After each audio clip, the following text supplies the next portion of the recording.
respond to that, Daniel? What do you think? Well, my position in this is that there's just an assumption that if there's spending outside of the military, it's automatically wasteful. And that's just not true. So I think when you look at what Donald Trump is proposing here, this is part of vintage Donald Trump. It's the art of the deal.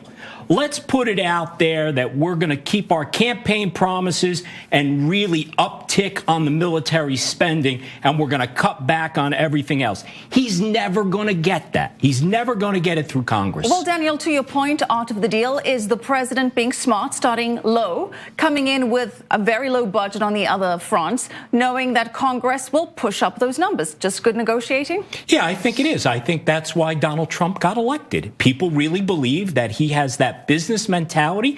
He can negotiate the right deal. He keeps his campaign promises. Ultimately, if he doesn't get what he wants, he says, I'm the president. I can't get it past Congress. What could I do? But I'll negotiate a deal we all can live with. Doc, how about it? It's the 20 trillion. Answer the 20 trillion, Daniel. How do we get out of $20 trillion? I think the answer to that is it's not so easy to get out of $20 trillion of debt. We're never going to get out of that. So we have to look at this on a current basis and start with if it's going to be America first, that doesn't mean exclusive spending on the military. America first means American citizens. That also is going to include social programs that we need to help poor people. Wait a minute. So we should go to investors, bondholders, people who want to do business in America and say that 20 trillion? Yeah, that's never going away. Are you insane? You can't write off $20 trillion. It's time to start cutting, get government more efficient. Interest rates are, interest rates are still exceedingly low. We've been carrying a multi-trillion-dollar budget for a long time, and the rest of the world doesn't seem that concerned by it. If you look at our ratings, they are not as strong as they once were. Why but they're is stronger than the rest of the world. Why are so many people from around the world investing in the United States then? Because you've got countries that are really, really bad, which we are going to join and be one of them if we're not fiscally responsible. I don't know why fiscal responsibility is such a problem. Simply balance the budget and come up with a line item that will pay down the deficit. And by the way, we can see the economy boom again if we simply lower business taxes and get out of people's way.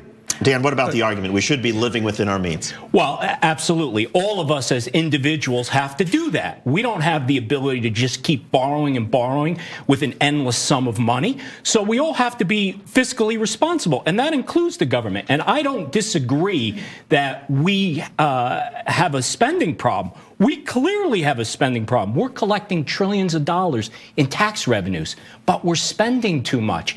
This is all about where we should spend our dollars. And should that be on foreign aid? Because that is one of the areas that the president wants to cut drastically, a 28% cut from the State Department.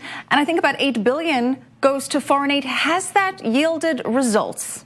It's really hard to say what kind of results that you're getting from that because we don't know what's going on behind the scenes with negotiations between the White House and foreign leaders. I mean, I assume we go back to the art of the deal. Some of those deals are happening related to foreign aid. Doc, we do know that about $1.4 billion has been given to North Korea over the past 2 decades, and that hasn't yielded too much. Do you think, though, that could apply to other countries? Could cutting foreign aid be detrimental?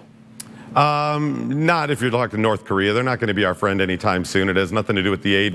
I'm tired of buying friends as well.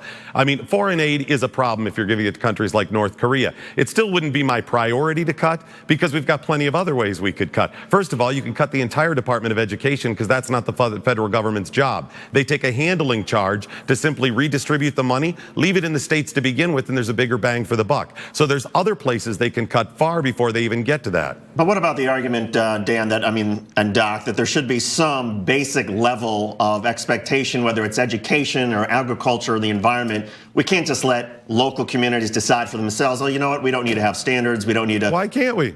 Why can't we let communities decide for themselves? Because then we have a race to the bottom. Because then we have a race to the bottom. That's not a race to the bottom. Communities control communities. Local control is always better. What you're talking about is redistributing. You're saying that part of the country that's far away has more money. We want to take some of it. That's not right. Well, that's not exactly what I'm saying, but Dan, you take it away.